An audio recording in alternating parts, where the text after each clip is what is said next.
Abby, Washuta.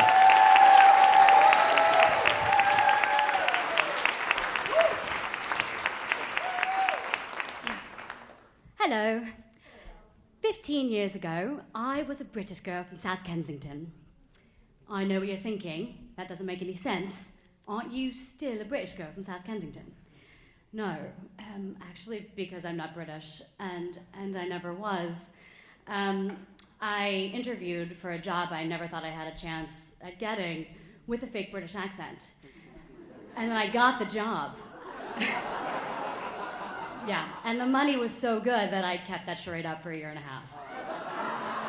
So it was about the best, worst idea I've ever had. So for any of you who have ever, been to the UK or even watched Downton Abbey, you're wondering, this is a terrible accent. Who did you fool with this? And it isn't that my accent sounds nothing like a British person.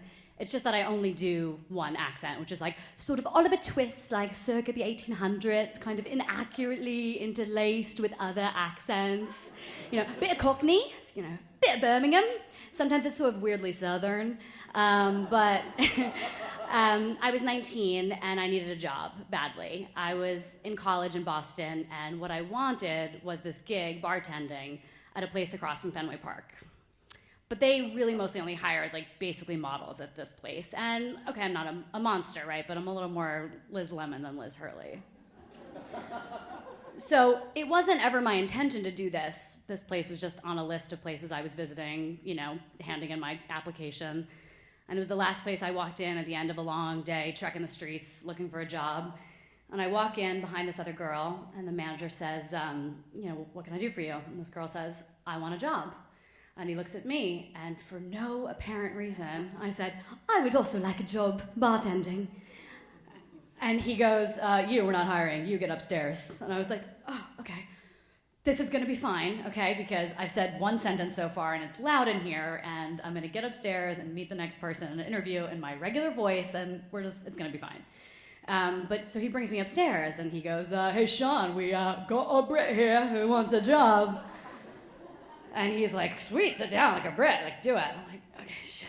And so he starts just, questioning me, and I start just making things up and just pulling things out of the air, and I know nothing about the UK at this point at all. And he says, well, where in London are you from? And I say, South Kensington, because that's the only place I'd ever heard of.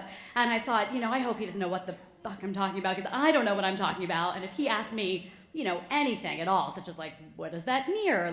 How do you spell that? Or any basic thing, I'm done for, right? So, but he doesn't ask, and we move on, and I end up finding myself telling him that I actually don't need a work visa because it's my father was English, my mother is American, so, and it goes on like that. And I'm thinking to myself as I get hired for this job that it's gonna be fine. This place is huge. There's 100 waitresses here. I'm never gonna see this head GM again. I'm gonna go and meet everybody as regular me, and this whole British thing's gonna fade away.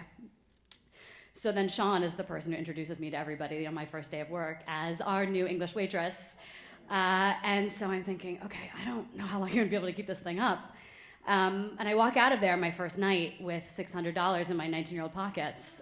And I think, I'm gonna keep it up as long as I goddamn can. That's how long I'm gonna do that. So it becomes a running joke with my friends who actually know that I'm not British, and they torture me about it. My actor friends actually at one point come in, a herd of them, and walk over to the hostess desk, each sporting a different European accent, and say, yes, we would like to sit in Abby's section. As internationals, we feel the most comfortable with her. And, inevitable hilarity ensues because I know nothing about England, right? So people are asking me all the time, my clients, people that walk in, and someone asks me about Piccadilly Circus. And I say, I think circuses are just cruel, really. The way it's terrible what they do to the animals, really. And another person tells me that, he's a big Arsenal fan. And I say, weaponry is not, I'm not really. And then I go home and Google things and feel really embarrassed. And at one point, one of the bouncers asked me what a trollop was. And I had heard this word before, but I wasn't really sure. And I thought, it's like a nice word that you'd use for a girl, like a dear, darling, like something like that. So basically, the bouncers all kind of latch onto this word and start calling all the waitstaff at this place a word which I later find out means whore, essentially. And I'm egging them on, you little trollop, you. There you go. Terrible. So So the worst part about it is that, for anyone who's ever worked bartending, waitressing, you become fast friends with these people. So there were a lot of people that I really liked and became quite close with. There was a girl, Rosemary, actually, and her father was dying of cancer, and my father had just died of cancer, and we really bonded over that. And it was like, how, at that point, or at any subsequent moment, could I turn to her and say, like, you know how we have been friends for a year? The British thing's been a total lie, but, like, everything else has been totally true. So you can definitely trust me. You can mostly trust me, and, like, you can't come back from that, right? Because they would have thought I was a lunatic. And I had been doing this so long, like, I wasn't sure that I was not a lunatic. So, in the end, how did I handle it? Did I come clean to everybody and did we have a good laugh? We did not. What ultimately ended up happening is that I was planning to study abroad anyway. So that semester when I was packing for London, I told everyone I was leaving to go home, but they were all really welcome at my flat in South Kensington, where we could have tea and crumpets and visit the animals at Piccadilly Circus. Rosemary, if you ever hear this, I'm really sorry. Thanks.